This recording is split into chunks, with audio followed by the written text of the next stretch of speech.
کوئی پرندہ اگر تھوڑی دیر کے لیے ذکر کو موقوف کر دیا اللہ کی بارگاہ میں تو فرمایا جاتا ہے کہ اس کا یا تو شکار ہو جائے گا یا مر جائے گا۔ درخت اگر ذکر الہی سے تھوڑی دیر کے لیے غافل ہو جائے تو درخت وہ سوکھ جائے گا یا جل جائے گا یا ختم ہو جائے گا، لیکن انسان برسا برس بھی ذکر نہ کر کے اس زمین پر جی رہا ہے، یہ اس کی رحمت کاملہ۔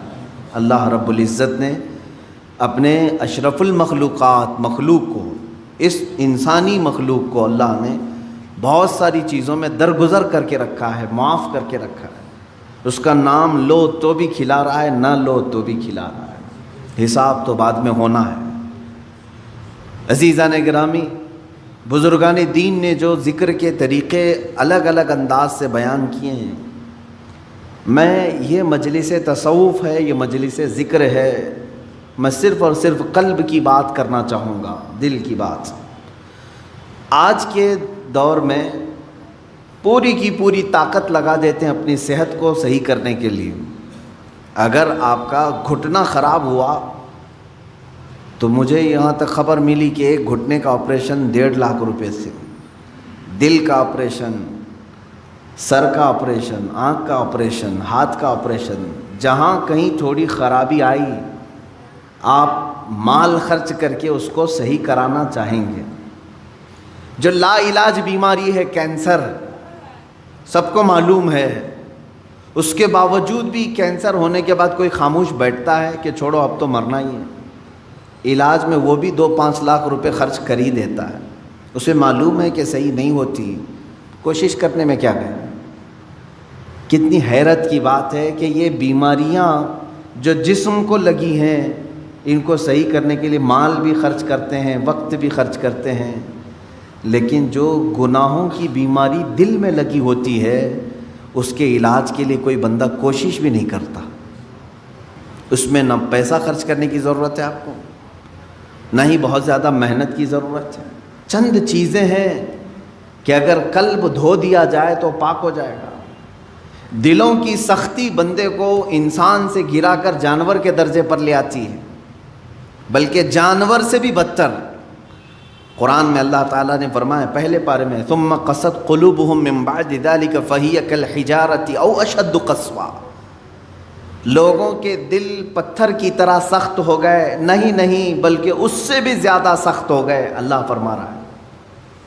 کچھ لوگ ایسے ہیں جن کے دل پتھروں سے زیادہ سخت ہوتے ہیں، پتھر میں کوئی چیز داخل بھی نہیں ہوتی، اندر سے کوئی چیز باہر بھی نہیں آتی۔ تو جس کا دل سخت ہو گیا ہے، ہدایت کی کوئی بات اس کے دل میں داخل بھی نہیں ہوتی اور کوئی بھی اچھی بات وہ قبول بھی نہیں کرتا، انہی لوگوں کے متعلق قرآن کہتا ہے صم بکم عمی فہم لا یرجعون۔ یہ کس کے لیے ہے؟ اندھے ہیں، گونگے ہیں، بہرے ہیں، وہ اب لوٹنے والے نہیں۔ قرآن میں اللہ تعالیٰ فرماتا ہے ختم اللہ علی قلوبہم وعلی سمعہم وعلی ابصارہم غشاوہ، اللہ نے ان کے دلوں پر مہر لگا دیا، ان کی آنکھوں پر، ان کے کانوں پر پردے پڑے ہوئے ہیں، ان کے لیے دردناک عذاب ہے۔ میرے عزیزو یاد رکھو، ایک مومن کے لیے سب سے پہلی چیز قلب کا تصفیہ، دل کا علاج کرانا۔ دل کا علاج سے مراد کسی کارڈیالوجی کے پاس جا کر کے نہیں، وہ تو خون کی نالیوں کو تو صحیح کر لے گا، لیکن دل کے اندر جو گناہوں کا میل ہے اس کو کوئی کارڈیالوجی صحیح نہیں کرتا، اس کو ڈاکٹرز نہیں صحیح کریں گے، اور یہ بیماری نہ تمہیں ایکس رے میں بھی نظر نہیں آئے گی۔ ہاں، اس کی نشانیاں بزرگوں نے بیان کی ہیں، تم خود پرکھ سکتے ہو۔ اگر قرآن پڑھنے میں دل نہیں لگتا ہے تو سمجھ لو کہ دل کالا ہو رہا ہے، مسجد میں زیادہ دیر بیٹھنے میں دل نہیں لگتا ہے تو سمجھ لو کہ دل کالا ہو چکا ہے، اللہ کی راہ میں خیرات کرنے سے دل ہاتھ نہیں اٹھتا تو سمجھ لو کہ دل پورا کالا ہو چکا ہے۔ ایسی نشانیاں بہت ساری ہیں۔ آیات قرآنیاں پڑھی جا رہی ہیں، سننے کا شوق نہیں، لیکن وہی گانے گھنٹوں سنتا ہے، یہ دل کے کالے ہونے کی علامات۔ تھوڑی دیر اپنے والدین کو دیکھ نہیں سکتا، لیکن گھنٹوں غیر محرم عورتوں کو دیکھنے کا شوق ہے۔ کلام پاک کو تھوڑی دیر کے لیے نظر بھر کر کے دیکھنا نہیں چاہتا، لیکن موبائل میں گھنٹوں بیٹھا رہتا ہے۔ یہ تمام چیزیں دل کے سیاہی کی علامات ہیں میرے عزیزو۔ اگر علاج نہیں کیا تو یہ پتھر ہو جائے گا، یہ پتھر ہو جائے گا، اور پھر اس کا علاج بھی نہیں ہو پاتا۔ اسی طرح مرے دل کے ساتھ دنیا سے وہ چلا بھی جاتا ہے۔ آخر اس دل کی صفائی کیسے کی جائے؟ کون سا صابن، کون سا سرف، کون سا پانی لے کر کے اس دل کو دھوئیں تو صاف ہوگا؟ نہیں میرے عزیزو، یہ دل صرف اور صرف اللہ کے ذکر سے پاک ہوتا ہے۔ قرآن نے کہہ دیا الا بذکر اللہ تطمئن القلوب، تو اس دل کی صفائی جو ہے اللہ کے ذکر سے ہے۔ اب ایک بڑی بات میں آپ کو بتاؤں، فقہ کا ایک قاعدہ ہے، قانون ہے، شریعت کا ایک مسئلہ ہے۔ زمین پر اگر نجاست پڑ گئی، کیسے پاک کریں گے آپ؟ کھلی زمین تھی، گوبر پڑا ہوا ہے، پاک کرنے کا طریقہ، ہر چیز کو پاک کرنے کا طریقہ الگ الگ ہے۔ مسائل آپ پڑھیں گے تو سمجھ میں آئے گا۔ کپڑے پر لگے تو دھونا ہے، بدن پر لگے تو دھونا ہے، برتن پہ لگے تو دھونا ہے، الگ الگ طریقے ہیں سب نجاستوں کو پاک کرنے کا۔ کپڑے پر اگر نجاست لگی ہے تو 3 مرتبہ دھونا ہے آپ کو۔ کوئی غلیظ نجاست لگ گئی تو، نجاست کی بھی 2 قسمیں ہیں، خفیف اور غلیظ۔ غلیظ کا مطلب جیسے پیشاب، پاخانے وغیرہ، خفیف کا مطلب حلال پرندوں کی بیٹ وغیرہ۔ تو یہ نجاست کو دھونے کے الگ الگ طریقے ہیں، لیکن ان میں سے اگر کہیں زمین پر نجاست لگی تو اسے کیسے دھوئیں گے آپ؟ کھلی زمین، میدان ہے باہر، اور نجاست گر گئی ہے، اس کے پاک کرنے کے 2 طریقے بزرگوں نے لکھے ہیں، فقہاء کرام نے لکھے ہیں۔ پہلا طریقہ یہ ہے کہ بارش اتنی آ جائے کہ وہ نجاست بہہ جائے، بارش اتنی آ جائے، توجہ ہے نا، زمین کے پاک ہونے کے 2 طریقے ہیں۔ بارش اتنی آ جائے کہ نجاست وہ بہہ کے چلی جائے۔ دوسرا طریقہ ہے یا تو دھوپ اتنی زیادہ پڑ جائے کہ وہ نجاست سوکھ کر کے ختم ہو جائے، وہ زمین پاک ہو گئی۔ یا تو بارش سے زمین پاک ہوگی یا تو دھوپ سے زمین پاک ہوگی۔ یہ 2 قاعدے ہیں شریعت کے۔ نجاست یا تو بہہ کے چلی جائے یا سوکھ کر کے چلی جائے، سوکھ کر کے جب ختم ہو گئی تو وہ زمین پاک ہو گئی۔ اب آئیے میں یہ بات کیوں بتا رہا ہوں آپ کو۔ مشہور صوفیہ اکرام نے فرمایا، اے بندے، اسی طرح تیرے دل کی جو زمین ہے اس پہ اگر گناہوں کی نجاست لگ جائے تو اسے بھی دھونے کے 2 طریقے ہیں، اسے پاک کرنے کے 2 طریقے ہیں۔ جس طرح زمین بارش کے برسنے سے پاک ہو جاتی ہے، اسی طرح تیرے دل کی زمین اللہ کے ذکر سے پاک ہوگی۔ اللہ کا ذکر برسات ہے، یہ بارش ہے، قرآن کی تلاوت بارش ہے۔ جیسے ہی بندہ ذکر کرنے لگتا ہے اس کے قلب پر اللہ کے انوار برسنا شروع ہو جاتے ہیں، وہ نجاست بہہ کے چلی جائے گی۔ اور دوسری، وہ آج کے زمانے میں مشکل ہے، اگر دل کی زمین نجاست سے ملوث ہو گئی ہے، ناپاک ہو گئی ہے، ایک طریقہ میں نے زمین کا بتایا بارش کا، دوسرا طریقہ ہے دھوپ کا۔ دل کی نجاست کو دھونے کے لیے ایک ذکر الہی کی برسات، یا تو پھر شیخ کامل کی نگاہوں کی گرمی سے، شیخ کامل کے نگاہوں کی گرمی سے نجاست پاک ہو سکتی۔ یہ 2 طریقے ہیں۔ شیخ کامل کا حصول معمولی بات نہیں ہے، اس میں برسا برس لوگ تلاش میں لگانا چاہیے، لیکن یہاں تو آج حال یہ ہے کہ کہیں سے کوئی بھٹک کے پیر میرے گھر آ جائے میں اس کا دامن پکڑ لوں گا۔ در حقیقت جسے اپنے بیماریوں کو صحیح کرنے کی طلب ہے وہ سچے پیر کی تلاش میں گھومتا پھرتا رہے گا، یہ نہیں کہ بازار میں بیٹھ کر کے انتظار کرے گا۔